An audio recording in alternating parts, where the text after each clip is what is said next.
It's the dream of every cricketer, the ultimate glory. Few manage to keep their date with destiny. But for many, it's been heartbreaks and a cross to bear. The Holy Grail is here in India. I'm Rupha Ramani and Firstpost brings you the ringside view. We bring you the Cup of Dreams.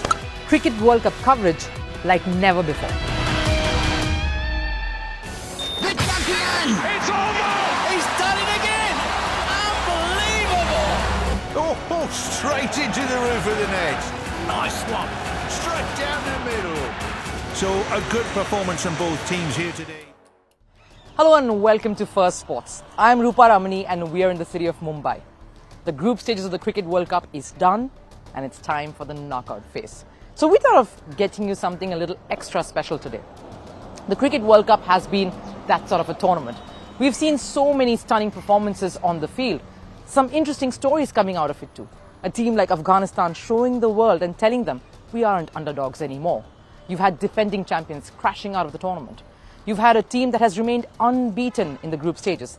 We've seen it all. So we thought today we should get you a little bit of the best of the group stages. And also a little bit of the best from the sidelines, our Cup of Dreams coverage. So let's get started.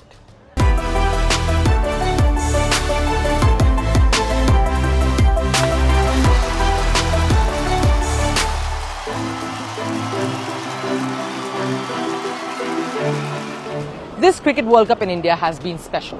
Apart from all the colour that we've gotten to see in the World Cup journey, we've also gotten to witness some beautiful cricket along the way.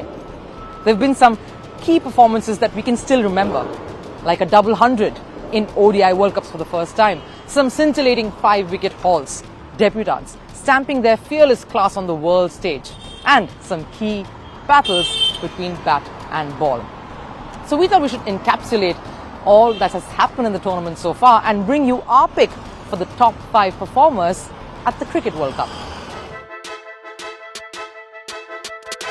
The Indian team has shown exceptional batting at the World Cup, and it's been anchored by a man on a mission, a boy from New Delhi known for his fiery playing style, exceptional fitness and heart-on-the-sleeve commitment. Virat Kohli, often called King Kohli, has spearheaded India's batting. Coming in at one down, Kohli has batted with precision and class, almost robotic with no errors. He leads the list of top-scoring batters at this World Cup.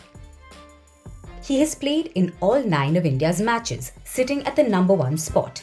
Kohli has amassed 594 runs at the World Cup, the highest among other batters. His best performance was an unbeaten century which came against Bangladesh, and he has a batting average of 99 runs in the tournament. It's happened twice in this World Cup when Kohli reached the 90s but was unable to score a century. Kohli has had a spectacular show at the big tournament, and his numbers with the bat are a testament to that. If it was Kohli with the bat, pacer Mohammad Shami showed excellence with the ball. The Indian veteran made a late start at the World Cup. He was roped in after all-rounder Hardik Pandya suffered an injury and was ruled out. Since then, Shami has taken charge of the Indian pace attack. Shami has played only 5 out of India's 9 matches, and he has had big performances with the ball each time. He has taken 16 wickets, the second highest among Indian bowlers. He has taken 2 5-wicket hauls this World Cup. The first was against New Zealand and the second against Sri Lanka. The 33-year-old also has the most 5-wicket hauls for India at ODI World Cups. Along with being a high wicket taker, he's also difficult to score against, with an economy of 4.78 runs. Which means batters aren't able to score more than 5 runs and over against Shami. The veteran brings experience to the table, and his bowling exploits have helped India dominate this World Cup. Speaking of veterans, there's a South African player that deserves to be in the list. Quinton de Kock says this will be his last ODI World Cup, and he's sure playing like that too. He has no intentions of slowing down at this tournament. Smashing and piling up centuries has become the norm for him, and he has turned his final ride into a fairy tale. Quinton is the opening batter and the leading run scorer for the Proteas. He has the second highest runs at this World Cup and trails India's Virat Kohli. he smashed his best knock of 174 runs against Bangladesh at this World Cup, and he has a batting average of over 60 runs. Quinton has shown aggressive and dynamic batting at the big tournament, and he's giving it all at his last ODI World Cup. And Quinton wants to make sure that his contributions help South Africa in their World Cup campaign.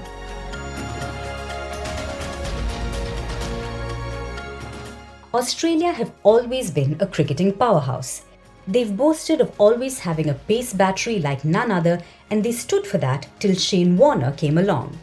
They have dominated the sport for years and have the most ODI World Cup titles under their belt. The baggy greens were off to a sluggish start but have found their rhythm. And leading their bowling charge this time is a spinner in Adam Zampa. Zampa has shown that spin bowling is as lethal as it ever was. His right arm leg break has left batters confused and stumped. He's the leading wicket taker at the World Cup.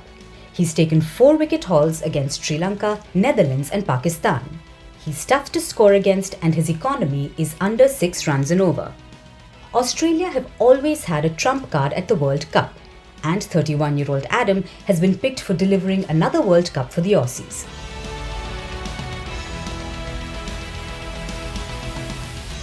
And last but not the least is New Zealand's up-and-coming batting talent Rachin Ravindra. This is the left-handed batter's first ODI World Cup, but the pressure of a big competition seems to have no effect on him. The young batter has had a stellar batting performance at the World Cup. Young Ravindra has played in all the matches for New Zealand. He sits third in the list of highest run scorers, having romped up 565 runs. His best performance at this World Cup came against defending champions England, and he has a batting average of over 70 runs. These numbers are extremely impressive for someone playing their first World Cup. Ravindra is competing against the greats of cricket like Virat Kohli and Quinton de Kock, and he's received a lot of love from fans in India, and it's been a bit of a homecoming for him. The first World Cup is surely something to cherish for Rachin Ravindra. Now, the bat and ball did all the talking at the Cricket World Cup, but we also had some interesting conversations on the sidelines with certain key players, experts, cricketers who turned commentators to give their opinion on what's happened on the field. Some expressed disappointment, some jubilation. There were a few predictions as well. Some got it right. So here are the excerpts from those conversations on the sidelines beyond the field. Going by the way they look so far in the tournament, we always have seen there's a bit of a gap between India and much of the rest, at least some of the best in this tournament so far. They really look like the strongest side has India. But do you reckon Australia is up there to contest for them as one of the contenders for the title? Yeah, well, India have been incredible. They really have. The squad looks amazing. You talk about a team enjoying themselves. They look like they're absolutely loving it out there. And that was my big question coming into the tournament was, how are they going to handle that home crowd pressure? Playing, in front of their home crowd. They look like they're loving it. That they're just getting out there. They look confident. They're laughing. They're really enjoying each other's company. And I think that's pretty scary for the whole competition because the skills there, and they really are playing, a fantastic brand of cricket. Yeah. You have been part of World Cup winning squads yourself. What is it about an Aussie side, Huss, that you really can never discount them? You can never, ever underestimate an Australian team in a World Cup. What is it about that? Yeah, I don't know. It's a good question. I think obviously you need to have a good squad to start with, and I think Australia has got another very good squad. So that sort of helps. And then I think one thing Australian teams have done well in the past has just built momentum as the tournament's gone along. It's tournament play. So quite often, and it showed in this campaign as well. Australia started slowly, losing the first two games quite badly, and people were starting to write them off. Simon, first off, it's been an exciting World Cup. It started off a little, is this going to be what we expected of it? But it has really developed with some close matches, some upsets, some unexpected results and outcome as well, at least so far. Yeah, we needed some close games after the first sort of week and a half, 2 weeks. It was looked a little bit like most of the games were going to be one-sided. What that was down to, I don't know. Sides aren't playing quite as much one-day international cricket as they have played in the previous years. They're playing a lot more T20, so maybe it was down to that. But they're sort of learning and getting better on the way through. Great to see some good results for Afghanistan, for the Netherlands as well. So I think the last couple of weeks has been pretty good. What makes you peg or at least pin down India to be number one? What part about their performance or what aspect of it has really impressed you the most, and how have they really delivered this particular tournament? I said the word relentless, and I kind of think that's what they are. They just keep coming at you. Jasprit Bumrah has been unbelievable post that back operation, coming back into the side after the injury. He just gives you nothing inside that power play. If you get runs off him, you're very, very fortunate. He hits that beautiful line and length. He swings the ball both ways, which is key for him. And he's getting a little bit of movement. Siraj is quite an aggressive type bowler. He will use the bouncer really well. He's got the ones that go across the left-hander. He's kind of continued on his form from the Asia Cup, which has been impressive. And from the time that Shami has come into the side, he's just lifted. I think he's lifted that attack a little bit more. What's he picked up? A 5, a 4, and a 5, and is only 3 games to play. So I think he's just complemented that seam bowling attack, to elevate them probably to the best in the tournament so far. And you couple that with the spinners to follow. And if Hardik does come back as the 4th seamer, then I think it's got all the makings of, easily the best bowling side in the tournament. We'll speak about the World Cup. It's a 50-over World Cup, seems obviously going to be a little long. A few exciting teams coming in here, even those who've sort of come through the qualifiers as well. At the outset, if I had to ask you, which is the team that excites you the most, or the top 4 teams that sort of you're seeing, okay, these are the ones to beat, who would they be? I got this question a couple of times in the lead up to the tournament. I think India at home are always difficult. Australia is always a threat in World Cups. But the heart says South Africa. I think my 2 keys to success for this World Cup will be the ability to score 330 consistently, which I think South Africa can do, but also take 10 wickets. And I think if they continue with what has been a conservative approach in the past, it won't do them well on small grounds and good wickets. And not only because he's my friend, but I think playing Maharaj and Tabraiz Shamsi is going to be quite important for them getting 10 wickets consistently. You obviously mentioned India right at the top there. At home, you always know the pressure is going to be doubly more for an Indian side. How do you view that? And in a sense, Rohit spoke about unfinished business when it came to a World Cup. We know what that means to India, and more so the people. The pressure is just double. How do you see them tackling this and moving forward? Yeah, I think it can go both ways. I don't think it'll be in the middle. I think they'll either feed off of it, which I'm backing them to do. So you got Virat Kohli, Rohit, Sharma, probably their last World Cup. Seasoned IPL campaigners, seasoned professionals at the highest level, would have had to face away crowds in Australia, very hostile, to the point now where I think India has gained a lot of respect in Australia for the way they've come through it. And I just feel as though, obviously you had Michael Jordan at the last dance. I think this is their last dance, and I think being at home, it gives them a real good chance to go with a bang. And I think if they do win, some players may call the end of their careers and try to end on a high. So I just think from a romantic point of view, it would be a good look and it would be good for the game if India bow out winners at home. We've got to speak about a team like New Zealand, who came into this tournament with a few niggles, concerns, a little jaded, a series loss, but somehow they've sort of turned things around. What do you think has impressed you most about the New Zealand outfit? I think their mindset, their clarity.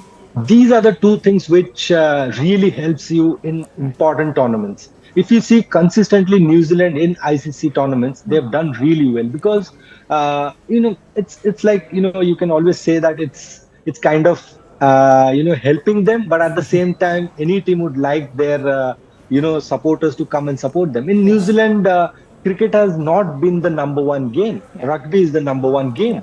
So I think the expectation also is little less. We will, of course, come to the Indian bowlers and the New Zealand batters, but you did mention Rohit. Have to speak about the kind of form that he's in. There's something about World Cups and Rohit Sharma, Pragyan.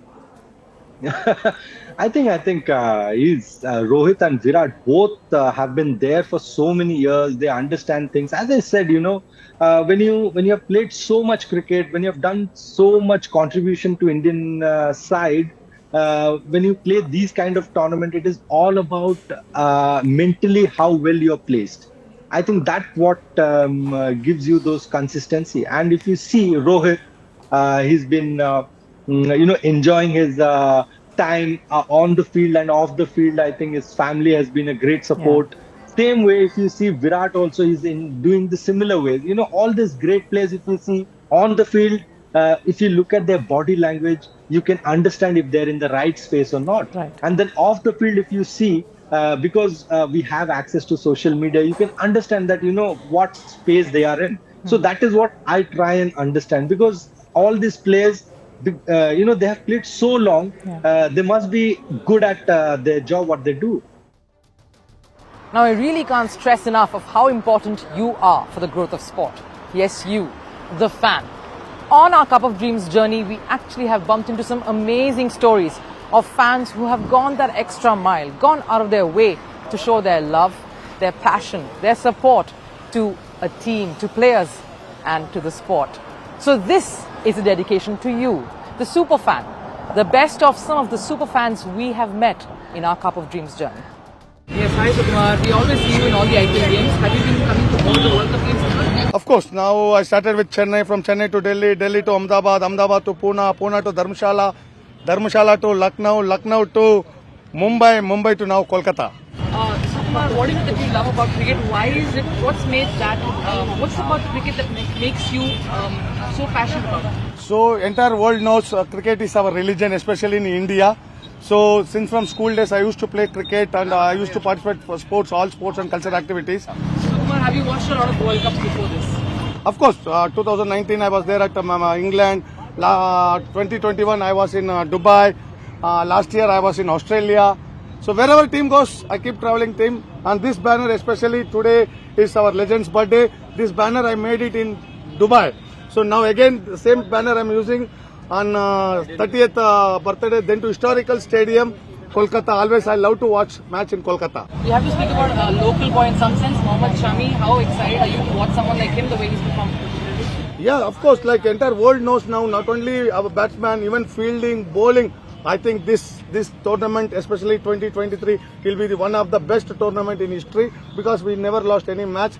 7 of 7 we won. Now, as a super fan, my big dream is, without losing a single game, we have to lift the trophy. 2011 we'll repeat the same cup, and cup is ours. Come on, India!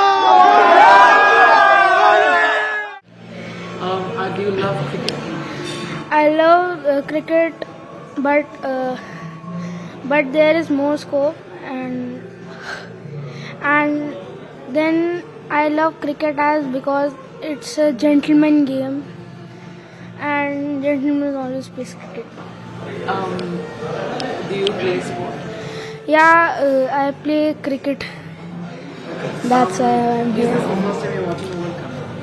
Yeah, I was born in 2012, and in 2011 the World Cup was here, but I was not there. So now it's the time, so I can watch it, the World Cup. So is that the first World Cup you're watching? Yeah, I am the first World Cup to watch. Hi Ramesh, where are you from? In India, I'm coming from USA. From USA? Yeah. You live there? Yeah. How come you here? Watch the games. So we saw the Ahmedabad game, and this is the second game. And after that, we will watch the Lucknow game also there. My other friends from there, they will watch the Bangalore game and qualifier and the final. But I'm leaving after Lucknow. Leaving after Lucknow. Do you love cricket? Yeah, we love cricket. Have you watched a lot of World Cups? Yeah, I watched 2007 World Cup, then 2011, and after that 2015. And then now? Then. What is it that you love about the sport? What is it that makes you travel from USA and come here? Yeah, because as being Indian, we love cricket, right? If we get a chance to see the live game, nothing like that. Otherwise, you can watch on TV also. But they're not that fun as much you see in person the game. Where does the love for the sport come from? When did it start? After high school, we started watching cricket, playing cricket. I had to ask you what sort of, apart from the love for the game, is it difficult to keep traveling and coming at this point to... I mean, it is very tough. Being senior, see these games. It's good if you are young at that time, see all the game, it makes sense. But for us, it's kind of a little hard also. Game and sightseeing is tough. But still you do it? Yeah, so good. Where are you guys coming from? We are coming from United States of America. Why did you decide to travel so far to come here to India? I always try to catch the World Cup. This is my 5th World Cup and I enjoy cricket. I grew up with cricket. Okay, why did you decide to come for this one? Because it is going to be very crowded and today is a big day. Why did you decide to come for this? I always want to be part of the World Cup. So this is my, hopefully one more after this, but this is main one. So, because it's in India. Even though he had an open heart surgery, he just wanted to see. We are looking at this, these World Cups ever since 2007. We go everywhere. And you go together? Yes. Yeah. Do you love the sport as much as he does? No. I go with him because I love him. Well, that does it here on Firstpost. It's been a very special edition at a very special city here in Mumbai. We hope you enjoyed this broadcast as much as we did bringing it to you. But there's just a little bit more left on our Cup of Dreams journey. I'll see you again soon at another city.